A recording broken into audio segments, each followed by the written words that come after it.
Assalamualaikum warahmatullahi wabarakatuh. Perkenalkan, nama saya Anissa Fitri, BP 2010-7110. Baiklah, saya akan mempresentasikan tugas saya tentang Cina Indonesia di Hindia Belanda.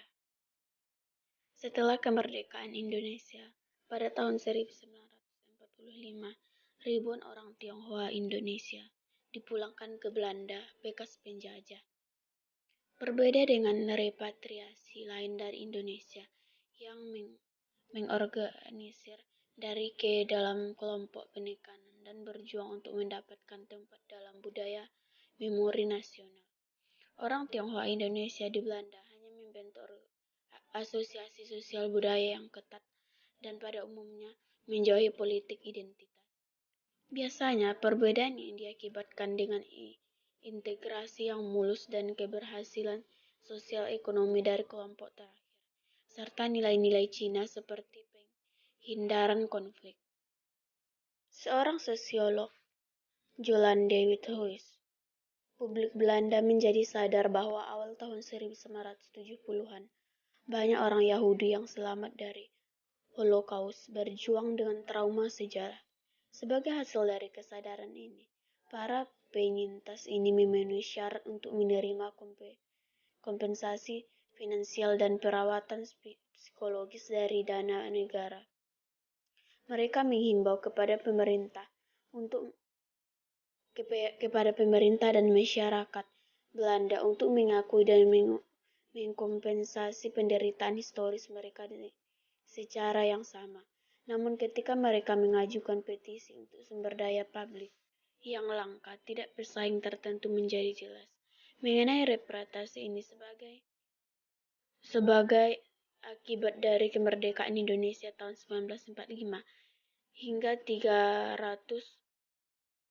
orang dari bekas Hindia Belanda berimigrasi ke Belanda. Banyak dari kelompok yang beragam ini pertama kali menderita selama pendudukan Jepang di Indonesia dan sekali lagi selama apa yang disebut dengan periode bersiap tahun 1945 sampai 1946. Kelompok yang terdidik dan sukses secara sosial ini jarang tampak dalam perdebatan tentang minoritas. Apa yang penting adalah bahwa mereka telah menunjukkan kohesi internal yang luar biasa, tetapi tidak pernah dirancang untuk menerjemahkan ini, baik secara simbolis maupun politik, ke dalam politik identitas tidak dalam masyarakat Belanda, apalagi terhadap Indonesia yang di mana banyak ikatan keluarga dan komersial dipertahankan orang ini.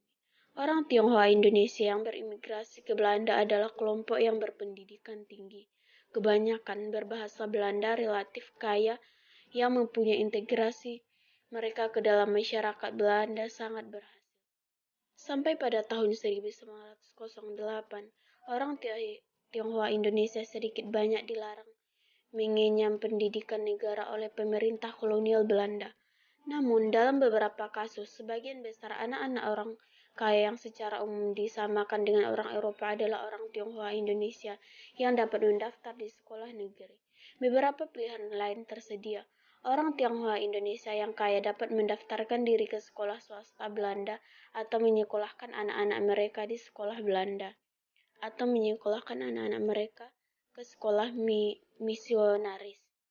Namun, mengingat biaya yang cukup besar, pendidikan Belanda hanya mungkin bagi segelintir orang yang memiliki hak istimewa.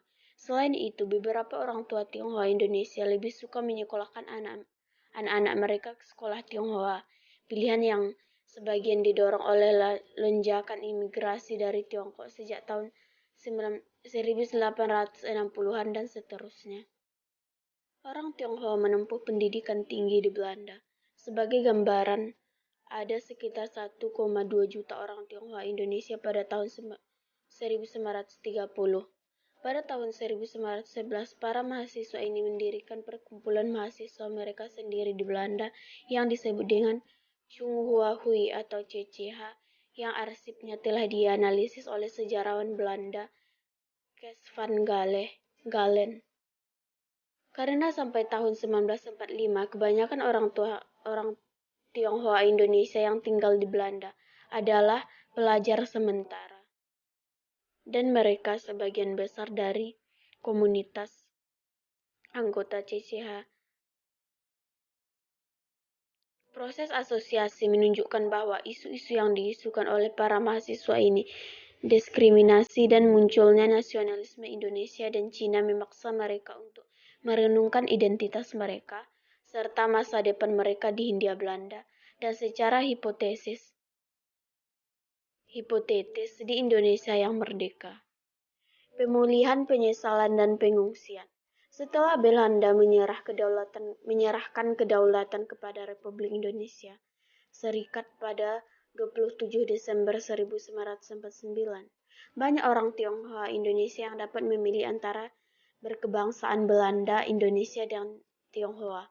Mereka yang memilih kewarganegaraan Belanda kemudian dianggap sebagai warga negara Belanda, dan ketika mereka berimigrasi ke Belanda, karena itu dipandang sebagai repatriasi.